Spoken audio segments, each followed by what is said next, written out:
Hi, today what we're going to have a look at is how to set out and price, how to cost 90 by 45mm MGP 10 radiata pine top plates for a broken hip and valley roof.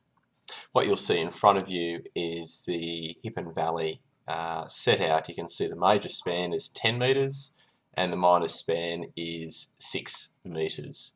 Working our way further down, you'll see a general roof plan containing centre line of hips and valleys and broken hips and ridges and the like, and you'll also see a eave width of 450mm.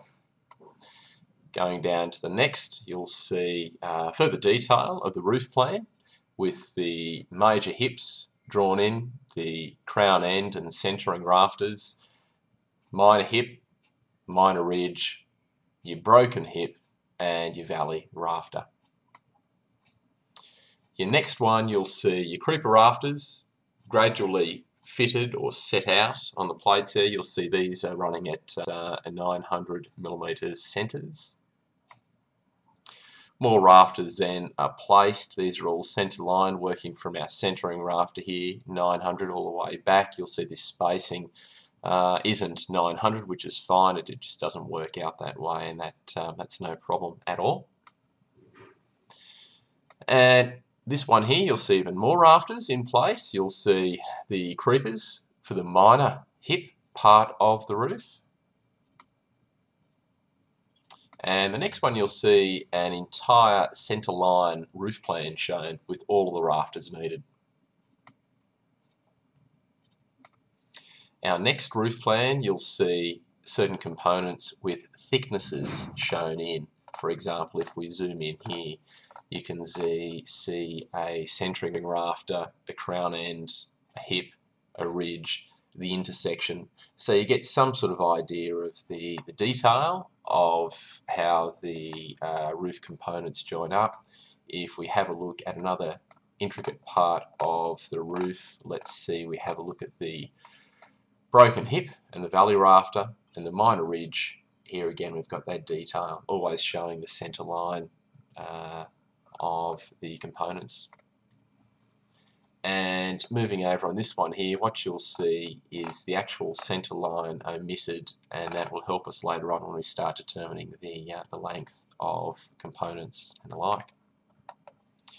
Alright, we're focusing here on the setting out procedure of the top plate initially, and then the costing. Now what you'll see here, I've developed a component of the entire top plate. And I've actually set out all the key rafters, and once they're set out, it's pretty straightforward for you to go through and set out the remaining rafters. What you'll see here is the location of the crown end for the major span, and that runs 5 metres, so basically your half span. If you have a look at the location of your centering, again that's half span running up there, and that goes right to the very centre there. Then you put your rafter thicknesses on. If we take that back, you'll see at the far end of the roof we still come back our 5 metres for our crown end at this end of the roof, and you'll see our centering rafter here is still 5 metres back here. Okay, so that's pretty straightforward. The other end of the roof is a little bit different because it's a minor span, so of course we're running 3 metres from our end of our build to the centre of our crown end, and 3 metres from the corner back to the centre of the centering for the minor span. So we've got all the top plates set out where our key rafters go, and that does take a bit of time, so our labour constant, or our time taken to perform this task, can take a bit depending on the size of the build. The next component that I've developed down here, this is a very quick way for you to determine the net meterage of your top plates. Now you'll see quite clearly that 17, 9, 10 is not 18 metres, and 15, 9, 10 is actually not 16 metres. But what I've done here is I've reconfigured this L shape, and I've turned it into somewhat of a bit of a rectangle, and I'm actually taking the centre line distance.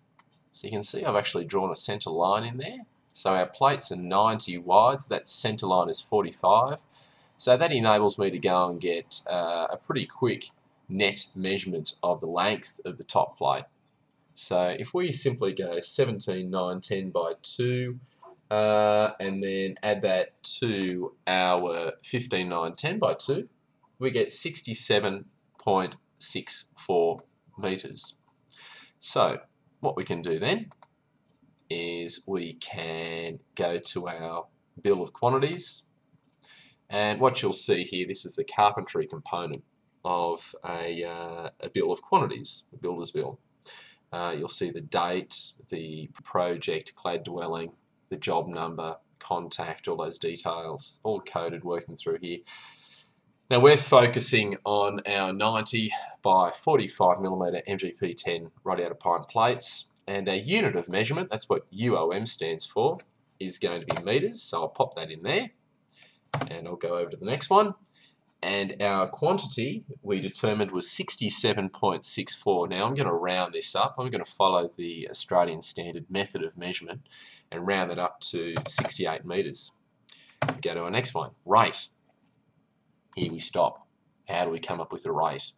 Now this is where T rates comes to the fore, because if you go into T rates, you'll actually find a complete cost guide of all of the engineered and structural components of buildings and structures, no matter what class. Now you can see this here is the cover of T rates, and if I was to increase the size, you can see I've selected the $50 per hour cost guide. So if you're charging yourself out at $50 per hour, this is the cost guide for you. We have a selection of other cost guides that start from $20 all the way up to $100 per hour at $5 intervals. So you just quite simply select your specific cost guide and everything's worked out there for you. Now, if I want to find a rate for our top plates, let's see how we go there. We've got top plates there, we've got top plates down there. I'll increase the size so that we can all see what is going on. I'll increase that even a little bit more, and we've got our top plates there. And we're after our MGP10, radiator pine, 90 by 45, move that along, and we come up with a total unit rate of $10.74.